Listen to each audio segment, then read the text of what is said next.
Derap Castra, melangkah bersama, membahana di udara. Halo Sobat Castra, selamat datang di Derap Podcast. Pada video kali ini, kita kedatangan narasumber yang sebenarnya cukup tidak disangka karena beliau adalah seorang alumnus SMA Negeri 1 Pati yang kini sukses menjadi anggota Dewan Perwakilan Rakyat Daerah Provinsi Jawa Tengah. Mari kita sambut Bapak Edi Dwi Cahyono. Endro Dwi Cahyono, maaf Pak. Ya, Assalamualaikum warahmatullahi wabarakatuh. Selamat siang. Semangat untuk masyarakat Kabupaten Pati dan sekitarnya. Oke Pak, sebelumnya saya mengucapkan terima kasih banyak sudah menyempatkan datang ke sini di sela jadwal Bapak yang sangat sibuk. Hari ini sudah ke berapa tempat nih Pak selain SMA Negeri 1 Pati? Alhamdulillah SMA Negeri 1 Pati harus selalu menjadi prioritas saya. Berarti Jadi pemberhentian pertama ya Pak? Ya, ini pemberhentian pertama. Memang saya pesan sama tim bahwa SMA Negeri 1 harus menjadi pemberhentian pertama. Jadi saya masih fit, sehingga kalau masih fit kan bisa memberikan atau bisa sharing untuk hal-hal yang terbaik untuk adik-adik SMA Negeri 1 Pati. Iya, oke. Tepuk tangan untuk Bapak Endro. Lalu setelah dari sini apakah ada kegiatan lainnya Pak? Ya, ini banyak sekali nanti kegiatan. Habis ini kita berkunjung ke beberapa titik, ke Gembong, ke Gembong. mana lagi, ke Juwana gitu. Ya, kita turun ke bawah untuk menyentuh masyarakat, untuk para konstituen. Apalagi ini menjelang pemilu. Nah, kita juga harus ingin mendengarkan apa saja yang mereka harapkan. Aspirasi masyarakat untuk pemilu tahun depan ya Pak? Iya, betul. Oke. Pak, Bapak kan alumni SMA Negeri 1 Pati nih Pak. Saya mau tahu Bapak lulusan tahun berapa Pak di sini? Saya masuk tahun 93. Wah, lama banget. Berarti udah 20 tahun yang lalu Pak? Masuknya. Iya, masuknya. Lulusnya 96. 96 berarti ya 17 tahun ya. 96 berarti 27 tahun yang lalu. Enggak terasa ya. 27 tahun yang lalu saya seperti Anda ini. Masih muda. Sekarang muda. Juga masih kelihatan muda kok Pak. Amin. Alhamdulillah sehat ya. Yang penting. Amin. Kira-kira ada momen yang mengesankan gak sih Pak selama Bapak sewaktu Bapak menjadi murid di SMA Negeri 1 Pati? Ya, tentunya sangat-sangat terkesan dan saya selalu bangga menjadi bagian dari alumni SMA Negeri 1 Pati, alumni Kastra Jayaswara ya. Ini sangat membanggakan sekali bagi saya, dan saya baik meskipun saya kuliah, saya pada saat pulang nomor 1 saya pulang ke sini. Begitu saya bekerja di Jakarta juga sama. Saya juga rajin selalu sering ke sini untuk melihat apa yang terjadi.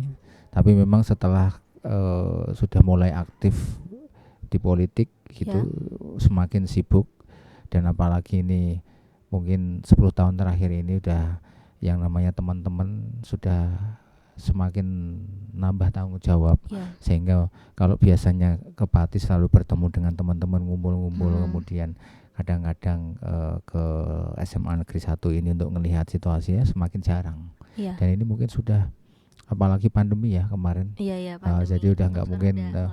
Saya hanya kalau pulang dari Pati, dalam artian saya kembali ke Semarang untuk melaksanakan tugas saya hanya ngelihat, selalu pada saat saya mau pulang selalu menengok ke kiri dulu, ngelihat SMA Negeri 1 Pati yang kita banggakan dan kita cintai ini ya. Pak, tadi saya kan sempat ikut sosialisasi menjadi pemilih pemula untuk tahun depan. Nah, saya tadi dengar kalau Bapak ini lulusan sarjana teknik ya Pak? Betul, saya sarjana teknik informatika. Nah, sarjana teknik ke politik itu kira-kira sejarahnya gimana Pak? Atau mungkin Bapak sebenarnya dari awal udah punya cita-cita jadi anggota DPR tapi suka juga sama teknik, atau gimana tuh Pak? Nomor 1, seperti yang sudah saya sampaikan tadi, yang dan itu terlalu terngiang-ngiang, dan itu dari guru ngaji saya sejak saya kecil. Kecil masih SMP gitu, bahwa sebaik-baiknya manusia adalah orang yang memberi manfaat kepada orang lain. Jadi dari situ tadi juga saya sampaikan, saya akhirnya mengambil jalan untuk tidak hidup menekuni profesi sebagai karyawan di sebuah perusahaan telekomunikasi terbesar di Indonesia yang waktu itu tahun 2001 saya bekerja di sana hingga 2002. Saya memutuskan untuk kemudian menjadi seorang wirausaha. Nah, dari wirausaha itu yang awalnya memang hanya memfokuskan kepada disiplin ilmu saya, yang mana saya lulusan teknik informatika, jadi saya membuat usaha yang masih erat sekali hubungan dengan informatika, dan perjalanannya kita mengembangkan beberapa bisnis. Dari beberapa bisnis ini alhamdulillah memberikan keuntungan ekonomi yang cukup, ya kan, dan itu dilihat oleh sesepuh-sesepuh. Sesepuh itu dalam makna sesepuh saya secara ikatan keluarga ada, dan juga sesepuh-sesepuh yang bukan keluarga tetapi mereka dekat dengan saya. Dari situ mereka menginspirasi, mendorong saya supaya jangan hanya puas untuk kamu mengelola usaha dan berhasil menurutmu, berhasil dan memberi manfaat hanya kepada keluargamu dan teman-teman sedikit saja, tapi kalau bisa lebih besar lagi. Ya, akhirnya didoronglah. Kalau ditanya apakah sudah punya cita-cita, tidak. Saya tidak punya cita-cita khusus bahwa besok saya ingin menjadi anggota DPR, tidak. Yang di pikiran saya adalah saya ingin berbuat agar saya bisa memberi manfaat kepada orang lain. Sudah saya lalui menjadi pengusaha, wirausaha. Kemudian setelah dari wirausaha didorong oleh para sesepuh-sesepuh tadi untuk terjun di bidang politik. Nah, dengan harapannya sesepuh-sesepuh itu menyampaikan ke saya, ya dengan terjun di bidang politik berarti kamu juga akan memberikan manfaat untuk orang yang lebih banyak lagi. Begitu. Berarti selama proses Pak Endro menjadi DPRD ini nggak ada perasaan tertekan sama sekali ya Pak, karena berpacu pada tujuan harus bermanfaat bagi banyak orang. Iya. Tidak hanya berpacu dengan melodi, tetapi nyanyi dong Pak nanti Pak kalau berpacu dalam melodi. Ini kita bagaimana, karena yang namanya menjadi anggota legislator, menjadi anggota legislatif itu kita akan selalu dinilai oleh masyarakat. Iya, betul. Masyarakat menilai itu pada saat kita bekerja dengan baik. Bekerja dengan baik itu parameternya apa? Parameternya banyak memberikan manfaat. Manfaatnya apa? Berarti saya banyak memberikan aspirasi, memperjuangkan aspirasi dan memberikan pokok-pokok pikiran, membangun jembatan, membangun jalan, mendengarkan keluhan, memperjuangkan. Banyak sekali yang sangat menarik. Contohnya di mana tuh Pak? Mungkin yang udah terrealisasikan kayak pembangunan jembatan atau perbaikan jalan? Ya, banyak di desa-desa. Di desa-desa banyak sekali jalan pertanian, ya jalan penghubung antar desa, kemudian jembatan. Terus pernah suatu ketika saya dikeluhin sama masyarakat gitu di sebuah desa, Pak tolong jalannya itu, karena kalau musim hujan itu selalu bahasa Jawanya plentong, becek gitu ya. Jadi bolong-bolong gitu ya Pak, jadinya becek apa? Becek, plentong, terus banyak tanah liat itu kan kalau. Nah, itu anak-anak saya kasihan, orang-orang desa sini yang anak-anaknya ingin pergi ke surau untuk mengaji pada sore hari, malam hari. Dengan jalannya kayak begitu. Iya, pasti bahaya banget tuh Pak, berpotensi kecelakaan juga kan. Iya, selain kotor juga tidak nyaman. Dan bagi mereka yang ingin beribadah mau ke surau, ke masjid itu susah, sehingga kotor semua misalnya. Ya sederhana sih harapan mereka, tolong diperbaiki ya Mas. Ya sudah, hal-hal yang semacam itu kita lakukan.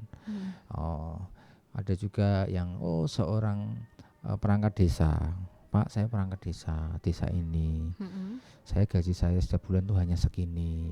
Sedangkan anak saya ada 4. Ini yang 3 sudah keterima kerja sekolah di mana saja disebutkan, saya lupa.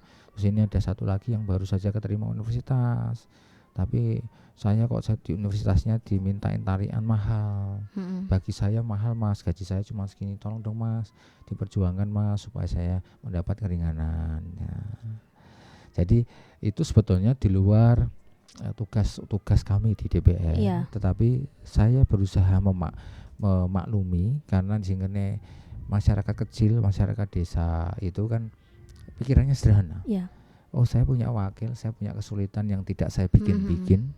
Saat ini saya merasa keberatan secara ekonomi, anak saya kuliah, sedangkan yang 3 yang lain sekolah di mana. Ini enggak cukup ini. Aku minta tolonglah dengan wakil saya. Dengan harapan wakil saya bisa membantu meringankan. Berarti masyarakat mempercayakan kepada Bapak untuk membantu meringankan beban ekonomi mereka dengan cara memperjuangkan hak-hak mereka ya Pak?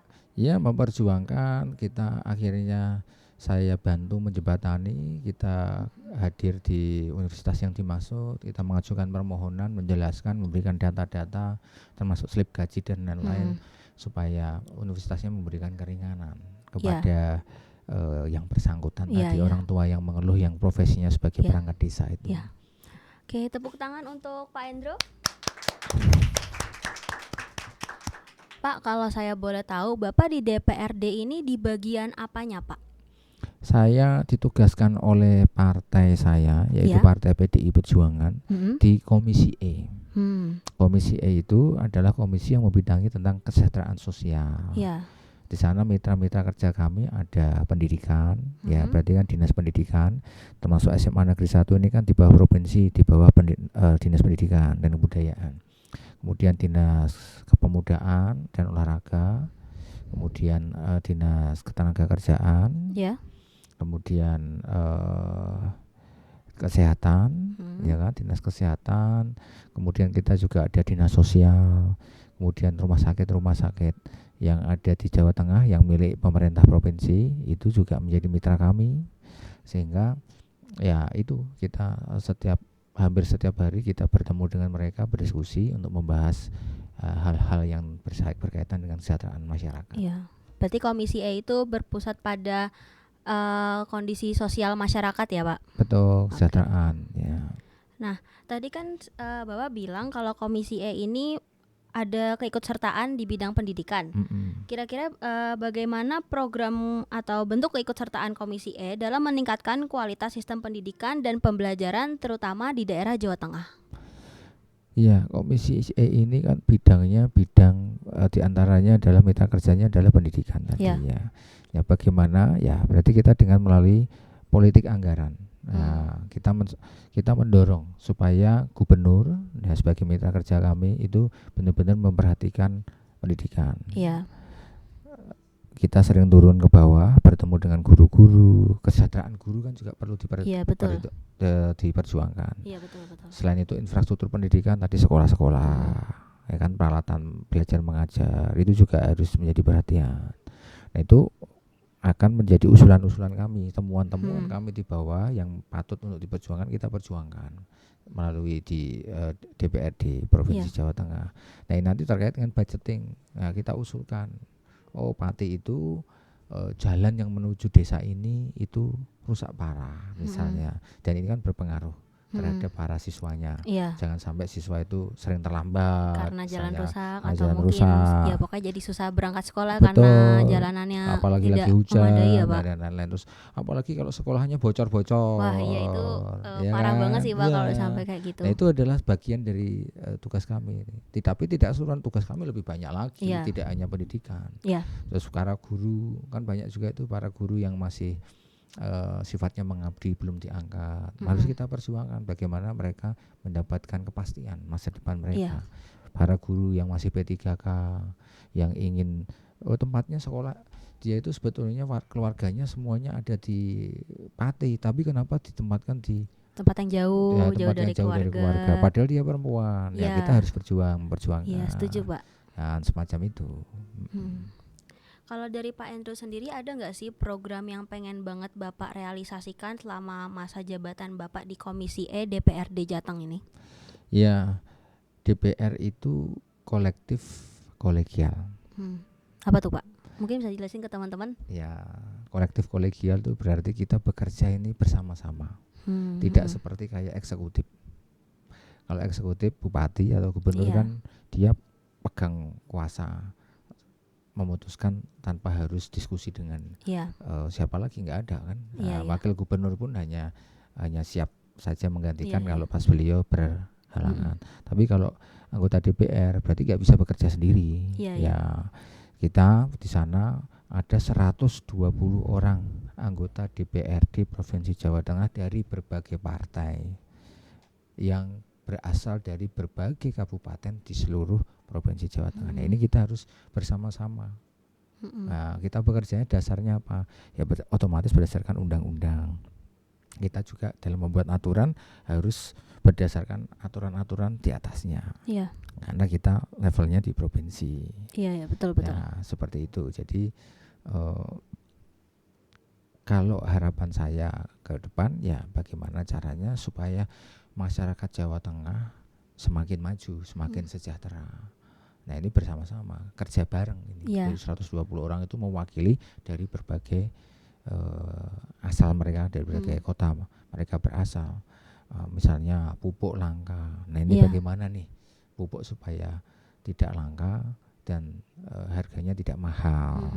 Kesejahteraan petani juga diperhatikan, guru-guru juga kesejahteraannya diperhatikan. Kan gitu, para pengusaha dimudahkan dalam hal pengajuan izin, jangan sampai dipersulit. Ketersediaan bahan pokok juga harus dipastikan selalu ada. Tidak ada harga yang naik turun, melonjak terlalu tinggi. Seperti itu. Dan masyarakat kecil, wong cilik itu juga kesejahteraannya naik terus. Wah, iya, Pak. Ya, wong cilik jangan ada cita-cita saya bagaimana supaya para lulusan sekolah ini, saya berharap Jawa Tengah ini sudah tidak ada lagi lulusan SD berhenti atau lulusan SMP berhenti. Ya kan? Semoga kedepannya bisa melanjutkan pendidikan yang baik ya, Pak. Iya, minimal SMA.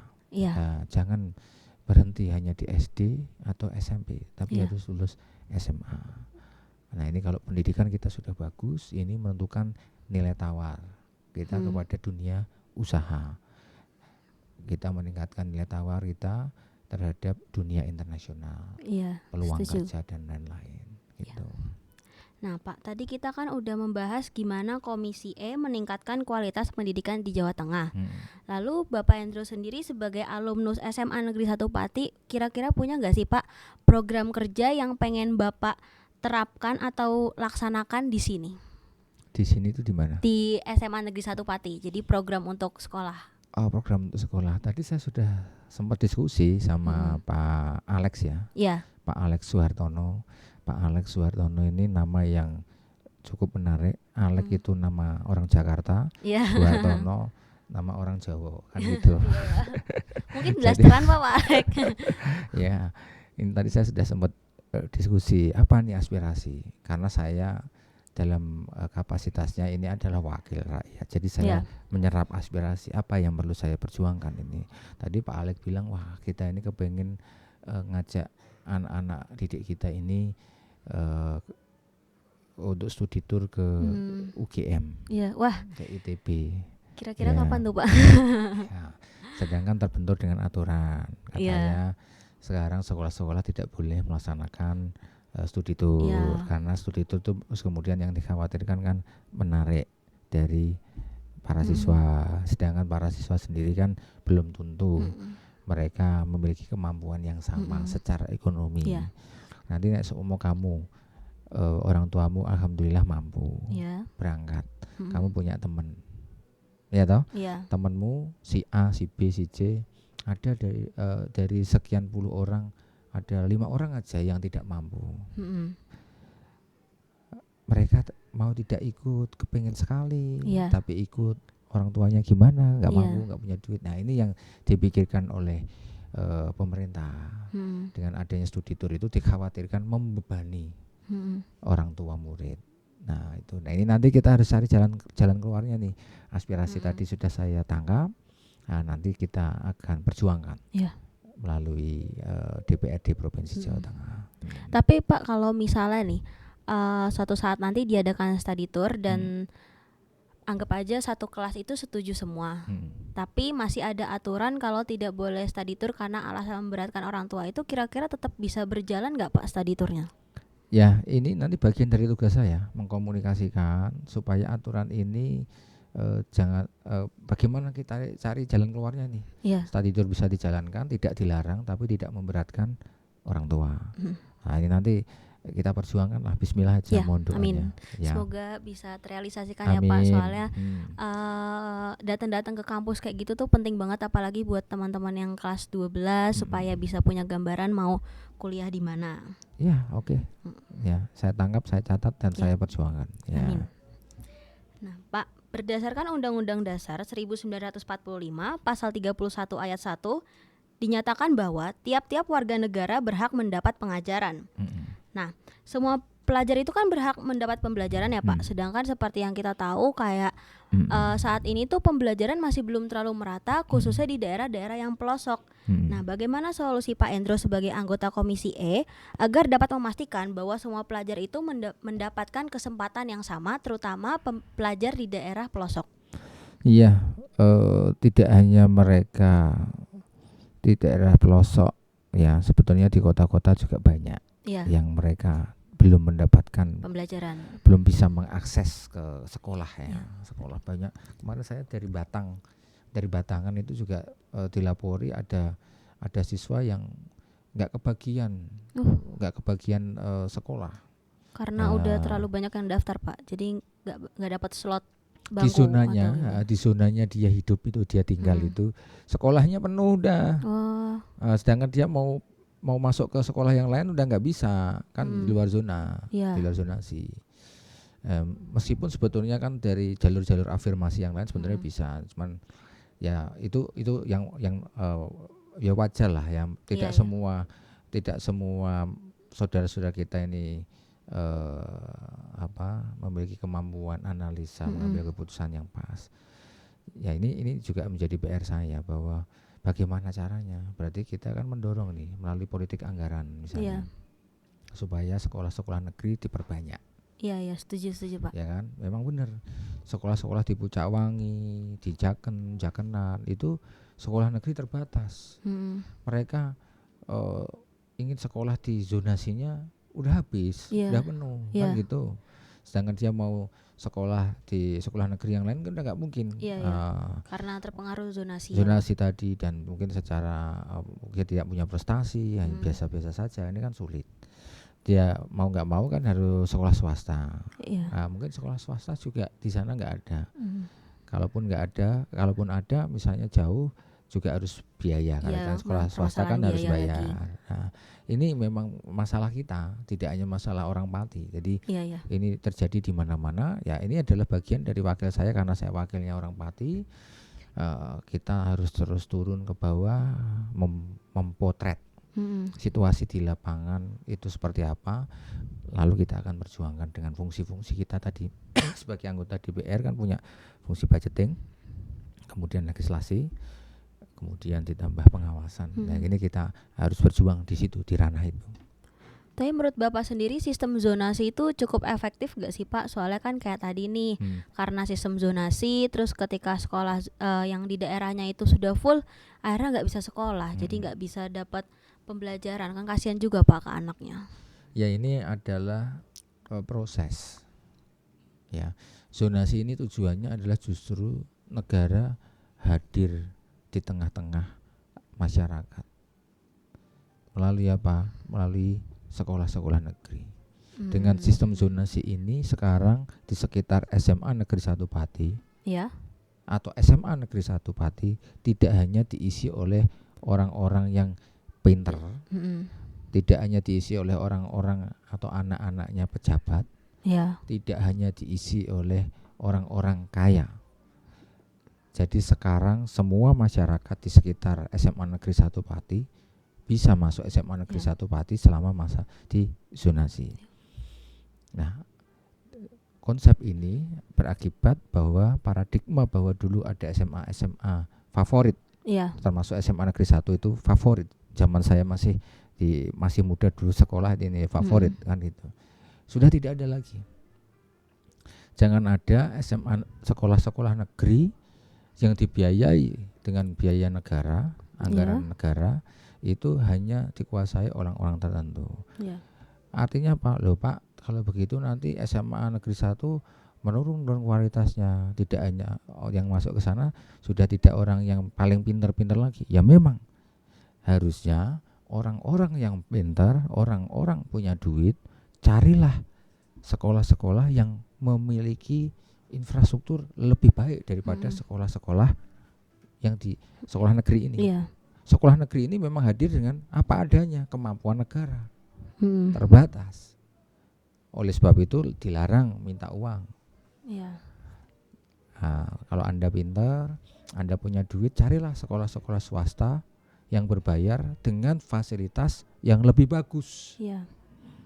perlengkapan yang lebih bagus lagi. Nah, di sini siapa yang mengisi ke sini? Mereka yang di sekolah negeri adalah orang-orang yang tidak mampu, orang tuanya tidak punya duit untuk menyekolahkan anaknya.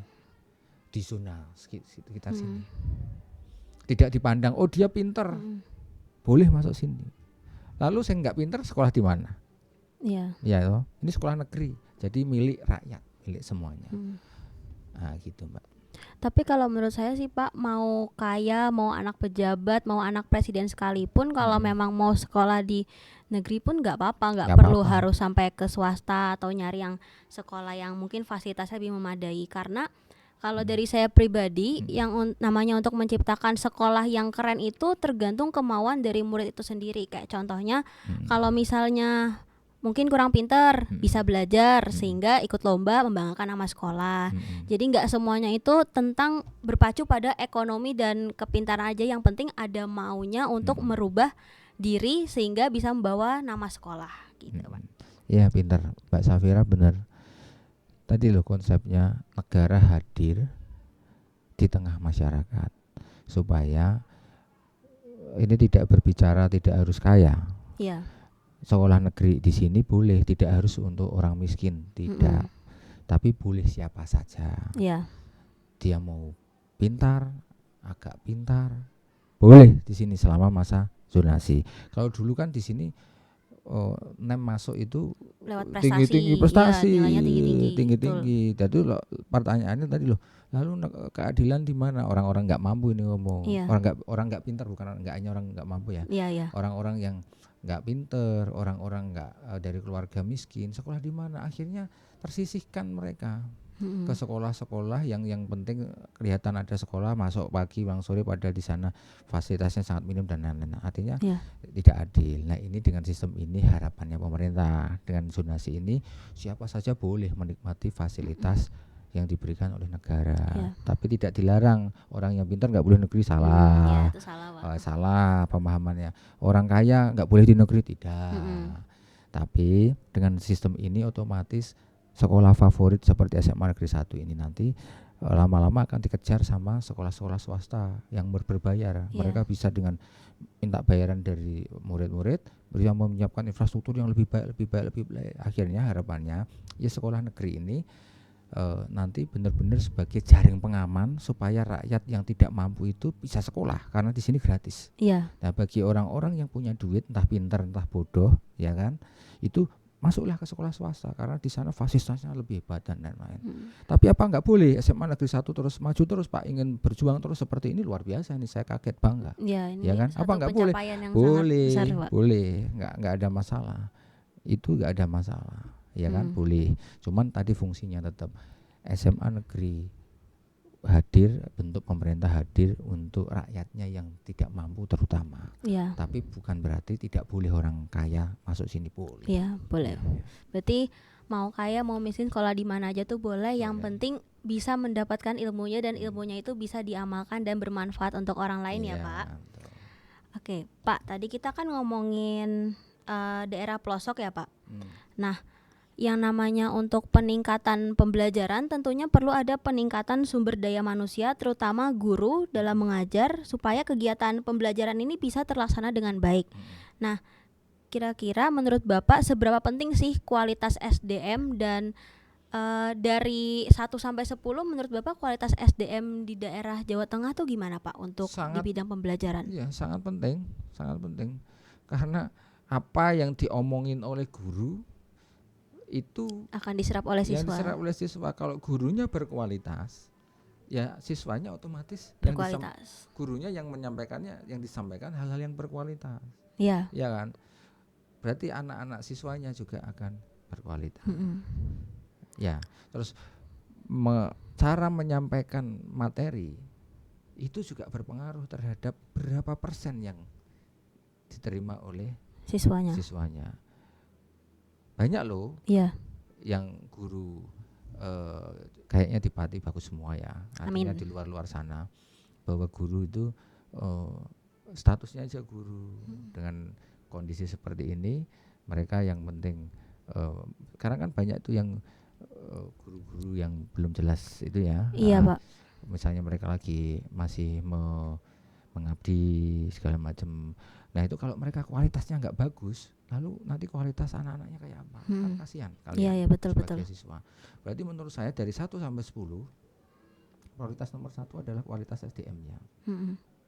Pertanyaan tadi apa? Menurut Bapak kualitas SDM mengajar di Jawa Tengah tuh saat ini itu kalau dinilai 1 sampai 10 kira-kira berapa Pak tingkatan nilainya? Duh, kalau itu saya belum bertanya nih sama dinas pendidikan ini sejauh mana, ya kan. Tapi kalau secara keseluruhan, karena saya basicnya kan wira swasta, wira swasta sering bertemu dengan teman-teman Jawa Timur, bertemu dengan teman-teman Jakarta, kita masih harus mengejar SDM secara umum Jawa Tengah.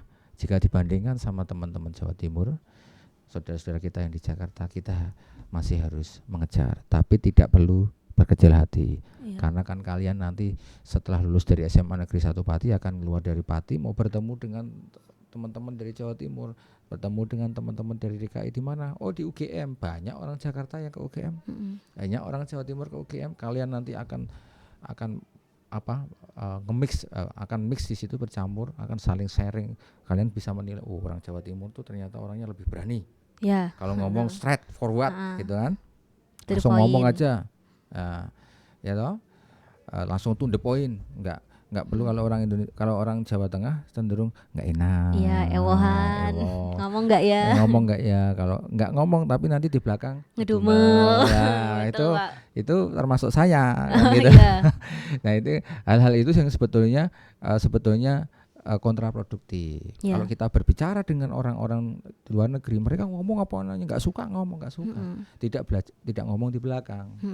Nah, itu bedanya orang kita gitu sama orang luar straight ngomong, wah nggak suka ngomong apa, jangan ngomong di sini ya A belakang B ya, itu yang nggak bagus gitu.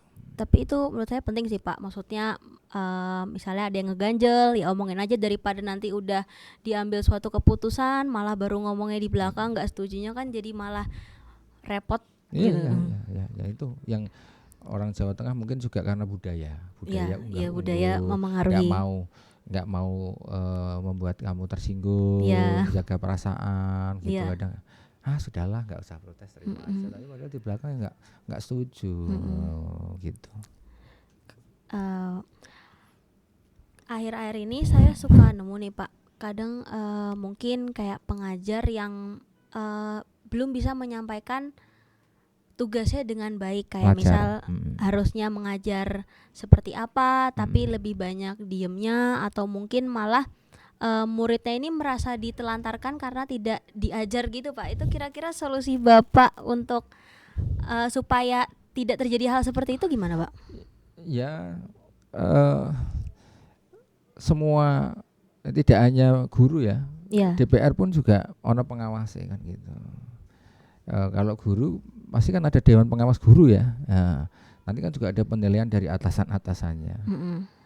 Kalian mesti juga, murid-murid juga akan ikut menilai. Penilaian itu kan juga akan masuk kepada pengawas guru dan lain-lain. Ya kalau saya sebagai anggota DPRD ya tidak bisa secara langsung intervensi, karena itu bukan domain saya. Yang ada yang bisa saya lakukan adalah bagaimana melalui budgeting tadi, pengawasan juga, membuat program-program untuk mengupgrading upgrading para guru supaya kualitas mereka menjadi lebih baik, sehingga mereka bisa mengajar, menyampaikan materi dengan lebih baik lagi, sehingga siswa-siswa outputnya, siswa-siswanya sudah semakin cerdas, ya, berwawasan luas. Ya, Oke Pak, kali ini kita akan beralih ke isu-isu pendidikan yang sedang ramai. Kalau menurut Pak Endro sendiri, isu apa sih yang dihadapi oleh pelajar saat ini? Isu terbesar apa yang sedang dialami oleh pelajar? Ini ya, perundungan gitu, Iya Pak. pelecehan. Akhir-akhir ini saya lihat di TV banyak banget tuh Pak kasus perundungan, bahkan sampai ke titik terburuknya. Ya ini bedanya bahwa di dunia yang semuanya terkoneksi melalui internet, kita sudah sulit lagi sembunyi. Mungkin ini adalah menjadi PR kita bersama, kok masih ada sih temennya gebuki temennya gitu ya. Meskipun di zaman saya juga ada, cuman bedanya kan tidak terekspos. Iya, betul. Tapi bukan berarti hal ini dianggap wajar, tidak. Ini menjadi tanggung jawab kita semua, tidak hanya bagi siswa, tidak hanya bagi guru, tapi bagi orang tua. Bagaimana anak-anak itu kepada para orang tua memperhatikan secara detail, karena semakin maju negara, semakin sibuk orang tua itu kadang terlewatkan secara detail mengawasi apa isi handphonenya. Jadi kalian tuh kalau selama masih menjadi anak-anak harus siap dan tidak boleh marah kalau handphone diambil dan diperiksa oleh orang tua. Karena kalian nanti jangan-jangan mengakses hal-hal yang tidak baik. Orang tua saya sarankan harus lebih kritis dan harus proaktif ngecek, karena di sini kalau salah-salah anak-anak kita akan terpaparkan faham-faham radikalisme misalnya, ya kan, bisa terjerumus ke hal-hal negatif juga. Ya, ada narkoba misalnya, dimulai dari situ. Ada tadi radikalisme. Radikalisme itu kan paham yang merasa dirinya benar. Itu didapat bisa para oknum-oknum radikalis itu mencari pengikut dari internet banyak. Apalagi sekarang banyak anak kecil yang udah mulai mengakses media sosial ya Pak. Betul. Jadi kayak sering kita jumpai, biasanya apalagi tahun bapak gitu kan, biasanya kalau misalnya lagi sore-sore main bareng, mungkin main ketapel atau main apa. Kalau sekarang scrolling terus scrolling TikTok. Kadang-kadang ya dengan adanya handphone ini, ya inilah perubahan abad ini gitu kan. Orang yang dekat, malah orangnya dekat, kita masih diskusi sama orang lain yang jauh. Jadi nggak menghargai ya Pak. Sekarang saya juga merasa kumpul di rumah, kok bapak ibunya masih pegang handphone, anaknya juga pegang handphone gitu kan. Nah ini salah satu dampak kemajuan teknologi ya. Bagaimana kita harus keluarga ini harus smart, harus cerdas menghadapi ini. Gitu. Oke Pak, tadi kita ngomong-ngomong tentang kasus bullying atau perundungan ya Pak. Bagaimana Komisi E dapat membantu dalam mengatasi isu tersebut? Bullying, perundungan, ya kita sering keliling ke seluruh Jawa Tengah, karena memang wilayah kerja kami kan Jawa Tengah. Kita bertemu dengan dinas-dinas pendidikan cabang pendidikan yang di kabupaten se-Jawa Tengah. Kita diskusi bagaimana terus situasi di sana, apakah murid-murid di sana kayak kemarin ya yang di Cilacap itu kan. Itu yang anak SMP itu ya Pak, yang di SMP kayak gitu. Apakah ini juga terjadi fenomena semacam ini terjadi di sini apa enggak? Kita diskusi, karena masing-masing daerah itu kan berbeda-beda. Ya kan? Mereka berbeda dengan Pati, orang Cilacap dengan Pati pasti berbeda, orang Banyumas juga berbeda.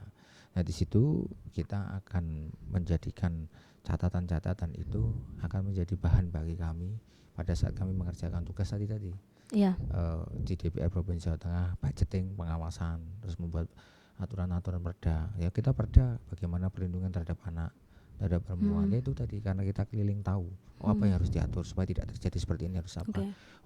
Anggarannya harus diapakan, ditambahkan sekolah-sekolah harus CCTV-nya diperbanyak, berarti kan harus ada budget yang di situ. Apakah pos perlu ditambah dan lain-lain. Nah, semacam itu. Semoga nanti Komisi E bisa membantu meminimalisir atau bahkan menghilangkan kasus-kasus cyberbullying dan perundungan yang dialami oleh siswa-siswi gitu ya Pak. Oke, nah Pak, dari kasus bullying ini kan tentunya korban ini akan mengalami masalah kesejahteraan dan kesehatan mental. Kira-kira ada nggak sih Pak dukungan atau kayak bimbingan dari Komisi E untuk para korban? Ya itu bukan domain kami untuk para korban. Tetapi pada saat nanti ada korban, yang melapor, ya kami harus mendengar. Kalau kami sudah menerima itu, mendengar, ya kita akan jembatani, kita akan mediasi, kita carikan solusi yang terbaik. Tapi sampai hari ini belum ada yang korban-korban itu beraudiensi atau lapor ke DPRD Provinsi Jawa Tengah, ya setahu saya. Mungkin kalau misalnya ada orang yang dirundung di Pati lapor saya, mungkin ada, tapi kalau dengan saya belum. Mungkin dari orang perorangan anggota DPRD saya pernah dengar ada, ya kan. Ya yang bisa dilakukan apa, ya kita menjembatani dengan dinas-dinas yang terkait. Ya perlu mediasi ke ranah hukum, perlu apa enggak, dan lain-lain. Orang tua harus didamaikan atau seperti apa, apakah sudah harus diproses secara hukum apa enggak. Kalau bisa kan didamaikan, kalau memang tidak, ini berarti pihak sekolah juga harus mengambil sebagai ini, harus mengambil peran yang lebih besar kalau urusan semacam ini. Nah, selebihnya kami di dalam sistem sebagai wakil rakyat, bagaimana menciptakan sistem supaya ini tidak terjadi lagi, atau paling tidak meminimalisir. Karena ya tadi saya bilang, kalau masalah anak-anak antar satu anak dengan anak yang lain saling berkelahi, bertengkar, itu kan dari zaman dahulu kala selalu ada, tapi jangan sampai melampaui batas. Dan kalau bisa ditekan seminimal mungkin, kalau bisa tidak ada, kan gitu. Tapi kalau misalnya suatu saat nanti ada korban yang mau melapor ke komisi itu bisa atau enggak? Bisa. Kantor DPRD itu kan menerima masyarakat dari manapun, nggak ada yang mau melapor, hanya guru, nggak anak buruh, semuanya boleh melapor ke sana, mengadu boleh. Nah, kalau menurut saya nih Pak, kalau misalnya udah terjadi kasus bullying kayak gitu, apalagi yang namanya bullying, pasti udah tentunya melewati batas lah ya Pak. Dan menurut saya kalau prosesi damai itu kurang pantas, apalagi contohnya kayak yang kasus di Cilacap itu, menurut saya nggak bisa diambil damai sih Pak. Karena kan tentunya korban akan merasa lebih tertekan kalau misalnya harus dipaksa berdamai dengan pelaku. Oke Pak, gak kerasa nih waktu kita ngobrol udah habis, sudah jam 12. Saya yakin pasti Pak Endro abis ini harus pergi ke tempat lain lagi.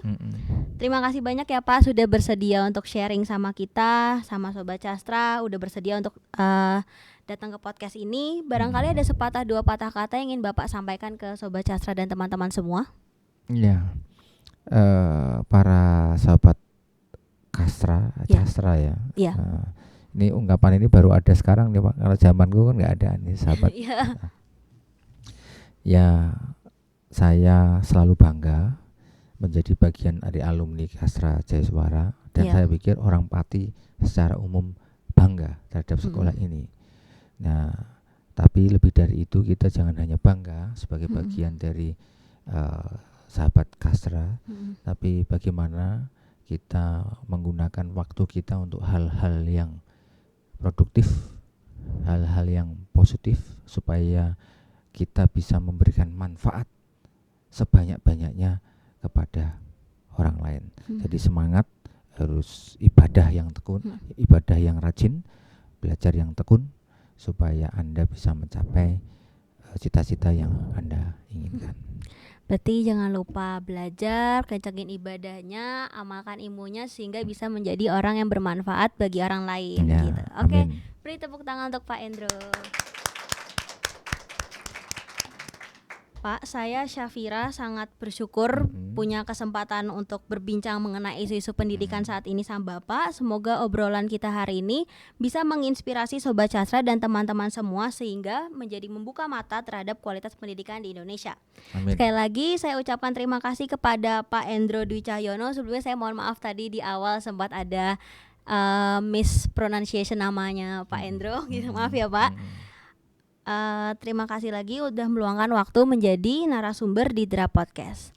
Oke Sobat Castra, segitu dulu untuk video hari ini. Jangan lupa untuk klik like, comment, subscribe, dan tunggu video kita berikutnya ya. Dadah.